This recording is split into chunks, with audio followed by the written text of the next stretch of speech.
one of the things that I'm trained in is called critical incident stress debriefing. And it is something that's designed to help law enforcement officers and others work through the trauma of a critical incident. And it's fantastic stuff. And to be honest with you, it hadn't just helped me in law enforcement; it's helped me handle it with all kinds of people. If there's a critical, if you see a dead child, if you witness a suicide, or you're there, you see a body that's mutilated, or that's traumatic. Yeah. And I always ask my guys when I get to scene, "You're okay? Are you okay? Are you okay?"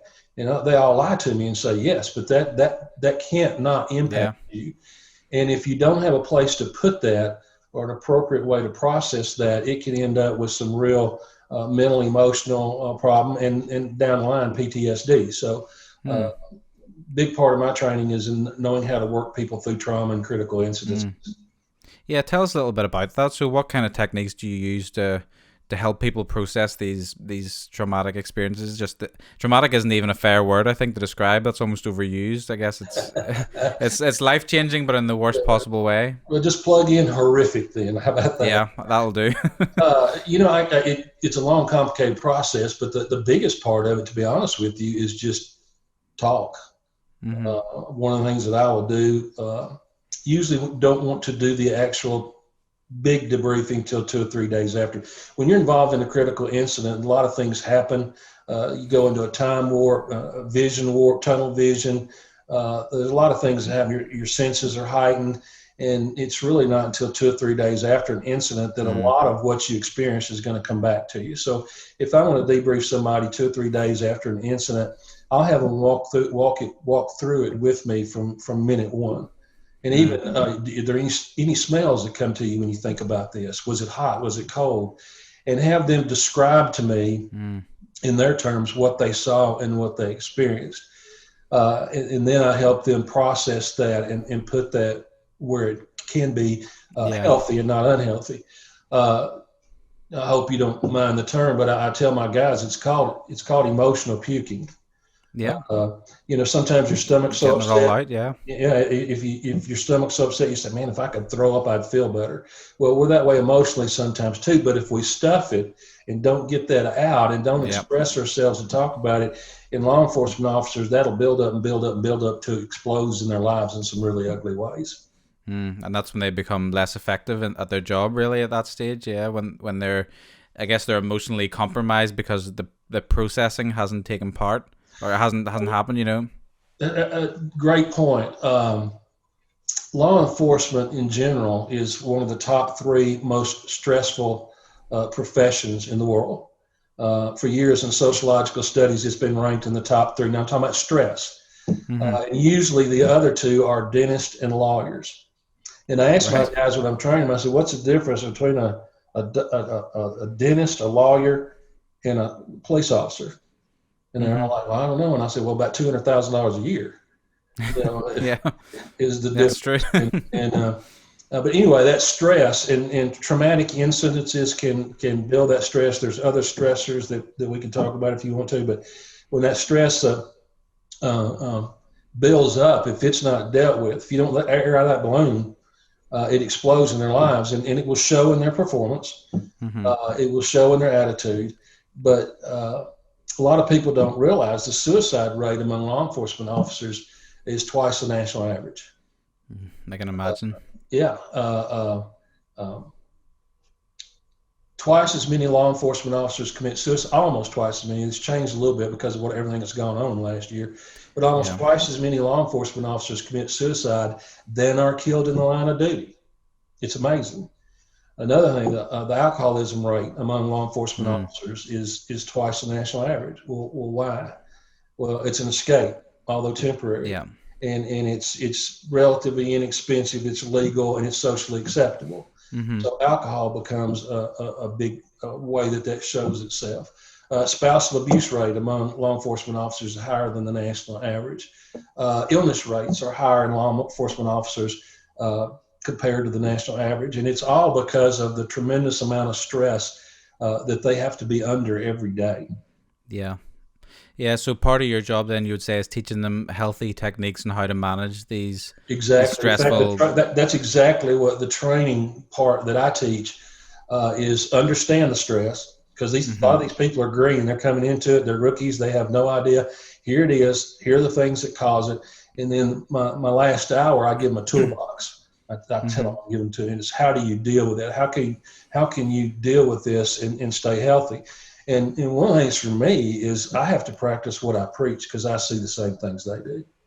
And so I've had to learn how to use those techniques myself, how to deal with that and make sure that I stay healthy, because if I'm not healthy, I can't help anybody. Yeah, are you supported by your fellow chaplains then, or I'm assuming there's a support network for the support network, if you know what I mean? You know what? To be honest with you, for the first 15 years, it was just me, and I answered every call. I was the only one, and about 5 years ago, we got big enough that I said, this is bigger than just me, and so I established a team at the Williamson County Sheriff's Office, and I recruited some men and women. I trained them, put them in place, so there's 4 of us there now. Working with those people and ministering to them on a day-to-day basis. I helped start the program at Franklin Police Department, and there's now 3 of us that are on call there. And then Nolensville Police Department, I started the program there, and there's 4 chaplains there, and I trained them as well. So where we went from 1 in the whole county, we now have 8 in the county working with different law enforcement agencies. So I'm proud of that. It's bigger than me. Yeah, that's amazing. There's more people involved in it. There's more man hours and energy and ministry able to go into it because we've duplicated ourselves. That's a legacy for sure on your part. You can look back and see, what was 1 is now 8. 8 people supporting. So I think that's a great legacy to look back upon. Yeah, and to answer your question, we all supportive of each other. I've always been blessed, even before those. I'm part of a Bible study, men's Bible study group that I started 12 years ago. And I officed out of an old house. I mean, old, like over 100 years old, that a church let us use. Yeah. And in the back of our house, we have this tree covered outdoors, and we built a fire pit there. There's a carport. So every Wednesday morning from 8:30 to even as late as noon, we meet there. We study the Bible. It's called Holy Smokes. It's called Holy Smokes because we sit around a fire. I don't care. We've been there when it was 20 degrees.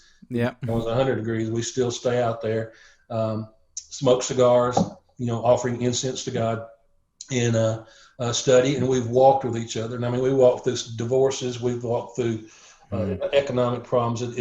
They're really my church in a lot of ways.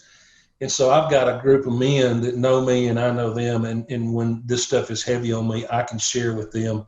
And they're a real blessing. And as a matter of fact, right now we've got anywhere from 5 to 8 police officers coming to our Holy Smokes Bible study. Wow. It's kind of neat. So it gives me an opportunity to know what's going on in their heads, what they're struggling with, and help them walk through it. So, I have to practice what I preach, and you got to deal with that stuff. One of the basic principles you're asking me about, and this is, I'd love to get this out there.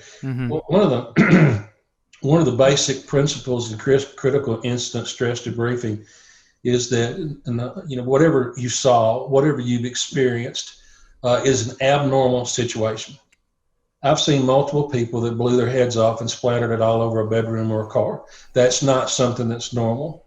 99.9% of the world's population will never have to see that, experience that, deal with that, and have it imprinted on their brain for life. Never mind repetitively. Exactly. And so that's abnormal. So, and this is the key, whatever reaction you have to that kind of situation or incident, it's a normal reaction to an abnormal situation. Okay? Yeah. So I don't care what you've seen, what you've done, whatever reaction you have, it's not bad, wrong, whatever. It's a normal reaction to an abnormal situation. Now, what you do with that reaction and how you express that reaction can be good, bad, healthy, unhealthy, appropriate, or inappropriate. So it's not the emotion itself, it's how you deal with that emotion. And when that really frees people up, beat themselves over the head because they feel this or they feel that, or they don't feel this or don't feel that. But then let's talk about dealing with that emotion, that feeling in a healthy, proper way.